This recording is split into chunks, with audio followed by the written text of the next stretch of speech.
ସୁଧାଂଶୁ ପାତ୍ର ମାନେ ଭଲ ସୁଲେଖକ ଭଲ ସାମ୍ବାଦିକ ଏବଂ ଏହି ପୁସ୍ତକରେ ତାଙ୍କ ଜୀବନର ଅଭିଜ୍ଞତା ରାଜନୈତିକ ନେତାମାନଙ୍କର ଇତିହାସ ଲେଖିଛନ୍ତି। ଯେହେତୁ ମୁଁ ପୁସ୍ତକଟାକୁ ପଢ଼ିପାରି ନାହିଁ ତେଣୁ ଏହା ଉପରେ ଆଲୋଚନା ମାନେ କରିପାରୁନାହିଁ, କିନ୍ତୁ ଏତିକିରେ ଏଇଠି ବସୁ ବସୁ ଏତିକି ଜାଣିଲି ୟାର ଶୈଳୀ ସମ୍ପାଦ ଭାଷା ସଂଯୋଜନା ଅତୀବ ରମଣୀୟ।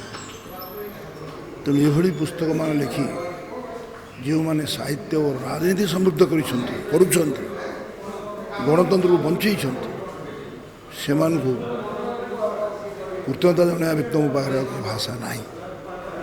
ତେଣୁ ଆଜି ଏହି ସଫଳ ସଭାରେ ଯେଉଁମାନେ ମୋତେ ଡାକିଥିଲେ, ଯେଉଁମାନେ ଶୁଣିଛନ୍ତି ସେମାନେ ବୁଝିଛନ୍ତି।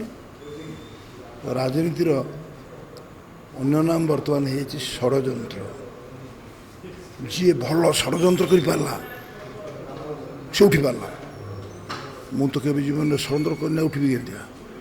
ଷଡ଼ଯନ୍ତ୍ର କରି ମୋତେ ହତ୍ୟା କରିବା ପାଇଁ ଯେଉଁମାନେ ଉଦ୍ୟମ କଲେ ତାଙ୍କୁ ଲୋକ ଗଡ଼େଇ ଦେଇଛନ୍ତି।